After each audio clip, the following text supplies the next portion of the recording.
حنيفا وما أنا من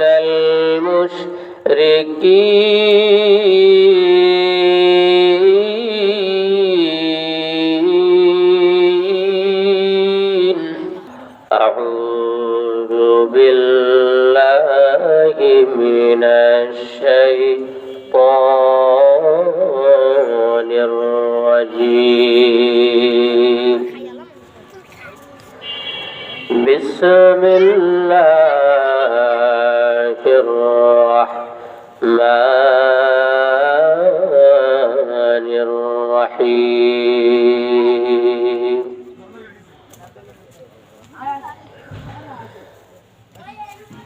إني وجهت وجهي للذي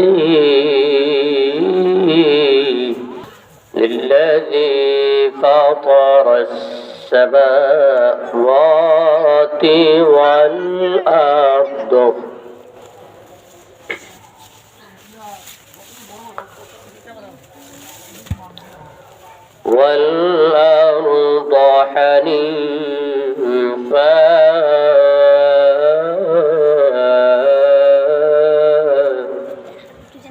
حنيفا وما أنا من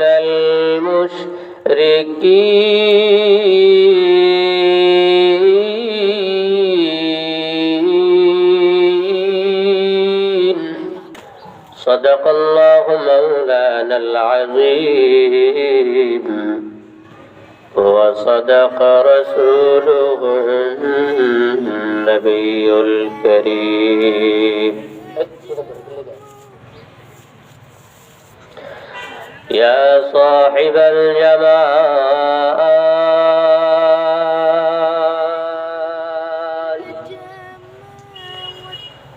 ويا سيد البشر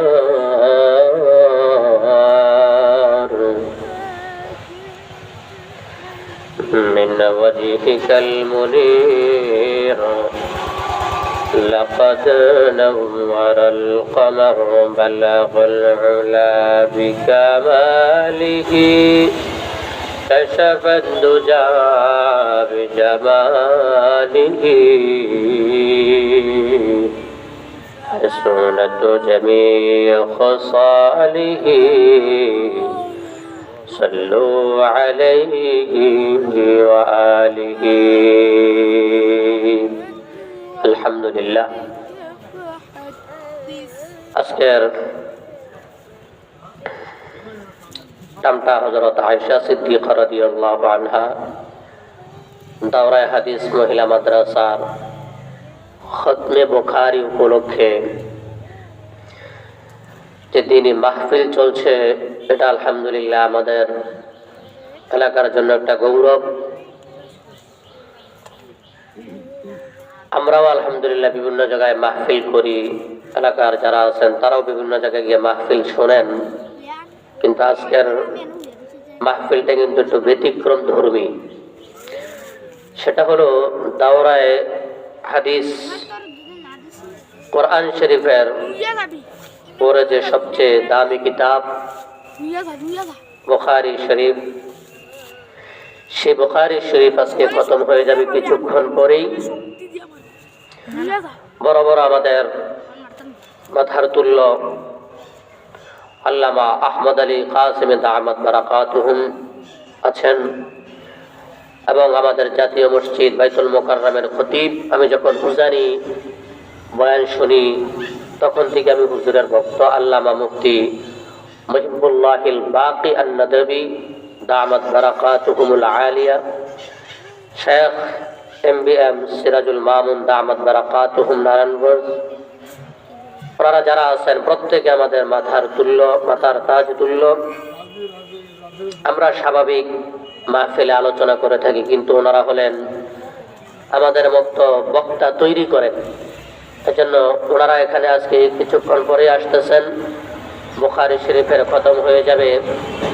অতএব আমরা এদিক সেদিক ঘোরাফেরা না করে সকলেই বুখারী শরীফ খতম হয়ে যাচ্ছে এবং দোয়া হবে, দোয়া কবুল হয়ে যাবে। আমরা বুখারী শরীফের হাদিসের ক্লাসের মধ্যে আমরা সকলেই শরীক হয়ে যাই। আল্লাহ পাক কবুল করেন, বলেন আমিন। আলহামদুলিল্লাহ, আলোচনা বড় বড় শায়েখগণ করবেন। যে আয়াতে কারিমা তেলাওয়াত করেছি সেটা হলো ইব্রাহিম আলাইহিস সালামের ব্যাপারে। রাসূল পাক সাল্লাল্লাহু আলাইহি ওয়াসাল্লাম যখন দ্বীনের দাওয়াত দিচ্ছেন, আস্তে আস্তে করে যখন দ্বীনের দাওয়াত ব্যাপক হতে শুরু করলো, তখন মক্কার কাফেররা মুসলমানদের উপর আক্রমণ শুরু করলো। নবীজির সামনে যখন মুসলমানদের উপর আক্রমণ,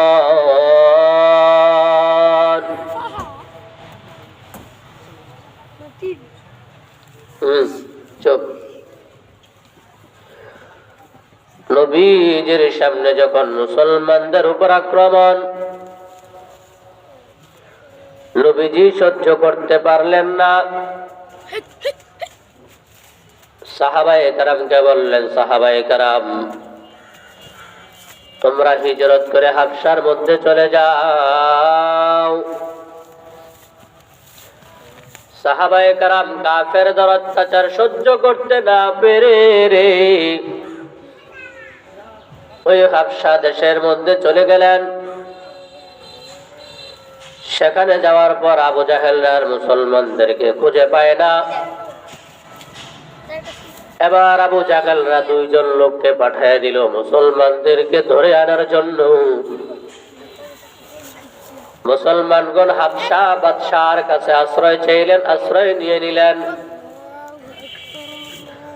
এবার দুইজন লোক গিয়ে বলতেছে, বাদশাহ এই সকালে আমার দিকে, এই যে রেহান এদিকে সবাই ডালান সেরা সবাই আমার দিকে।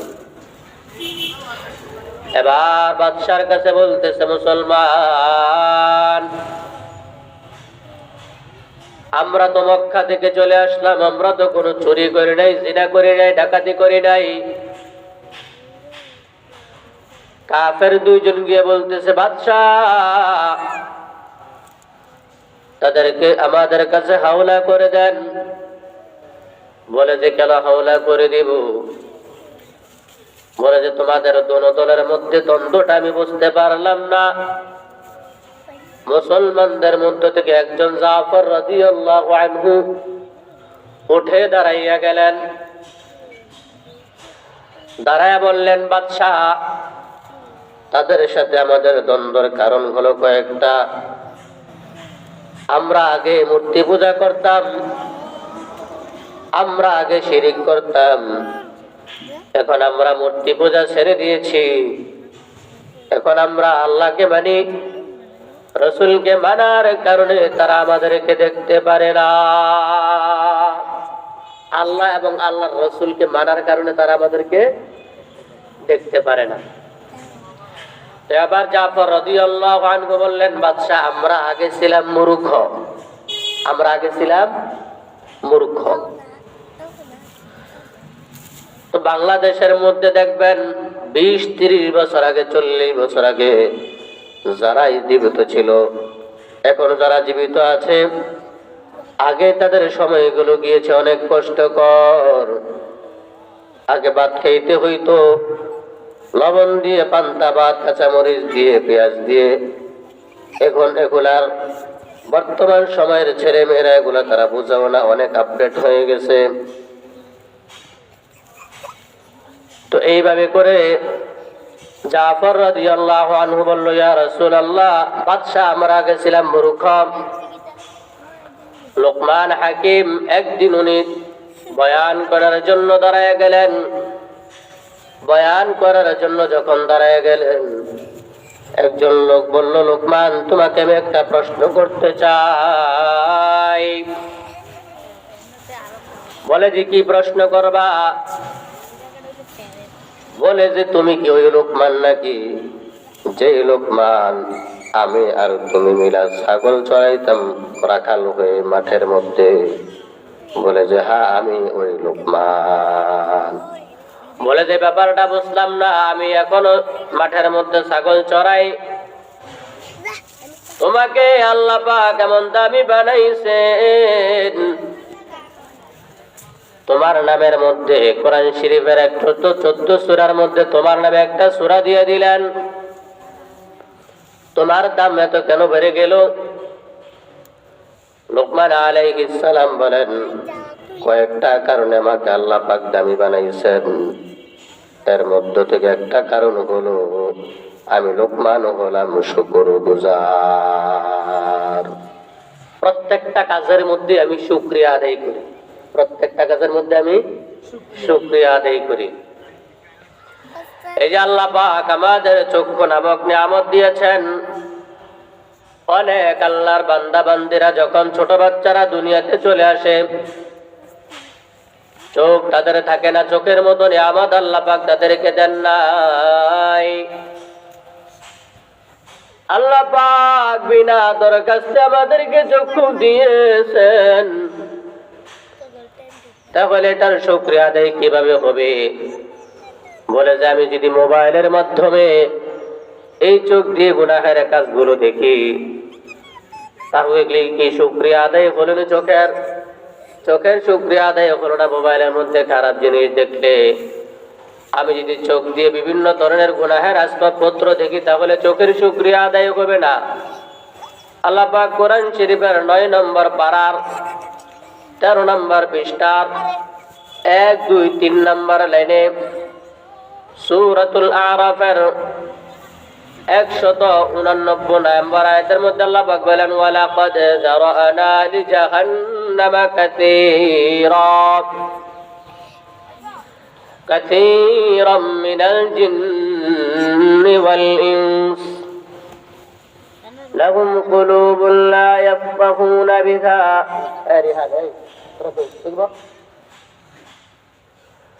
لهم قلوب لا يفقهون بها ولهم أعين لا يبصرون بها ولهم آذان لا يسمعون بها أولئك كالأنعام بل هم أضل أولئك هم الغافلون।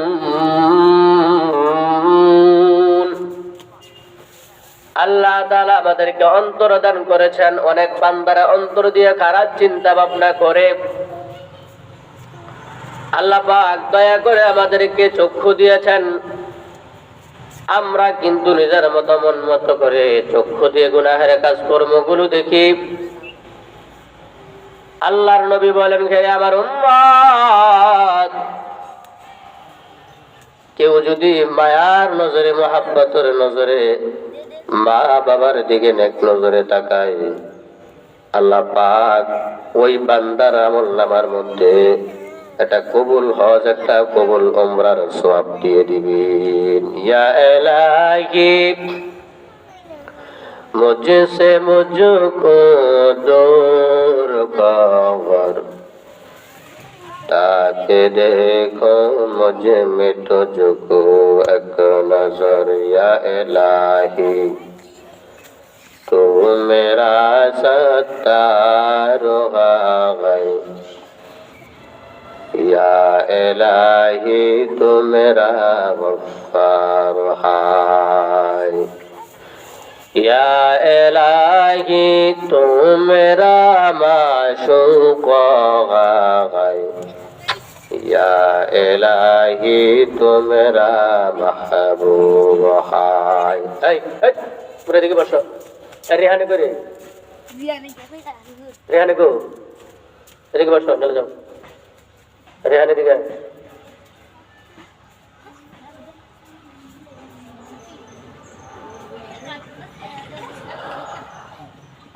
এই যে চোখ নামক নিয়ামত আল্লাহ পাক আমাদেরকে দান করলেন,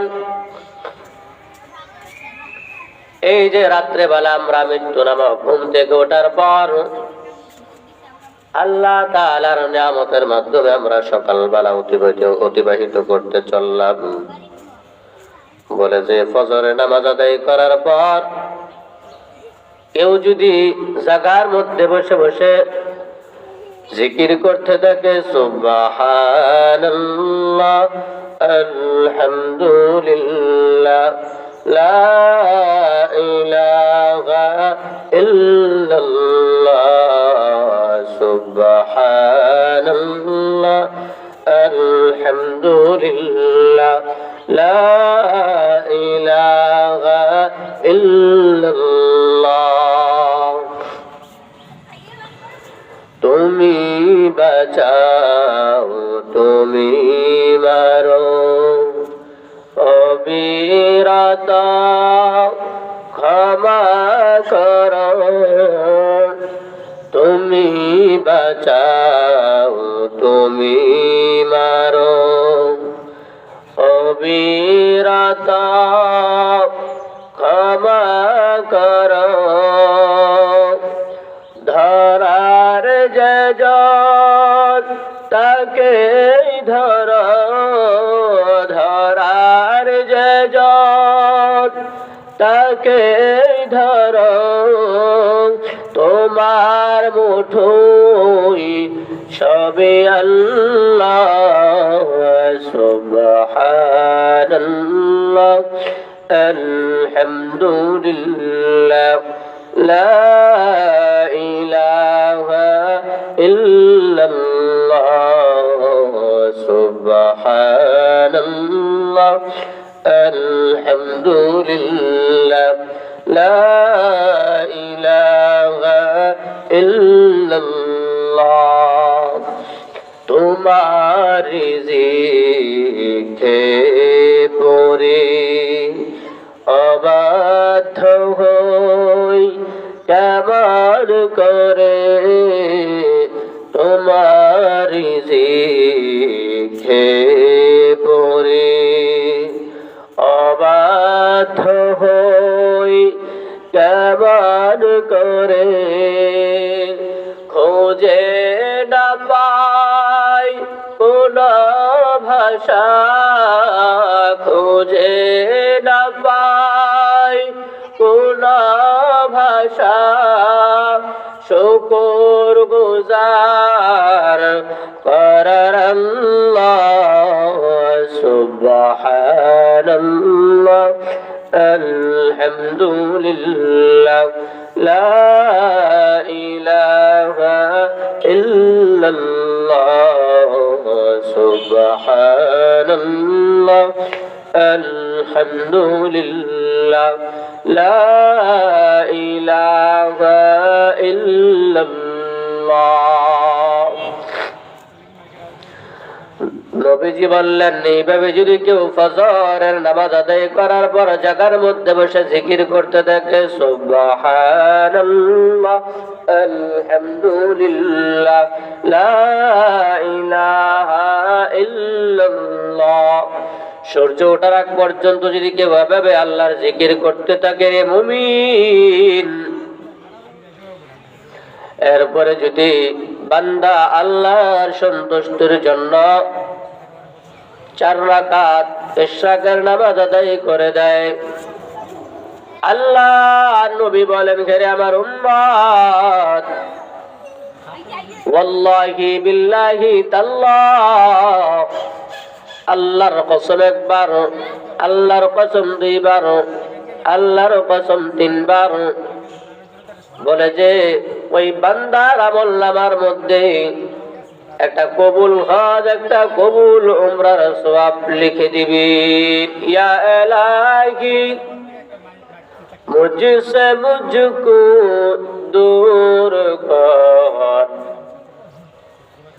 ताकि देखो मुझे में तुझको एक नजर या इलाही तू मेरा सत्तार है या इलाही तू मेरा गफ्फार है या इलाही तू मेरा माशूक है या इलाही तू मेरा महबूब है।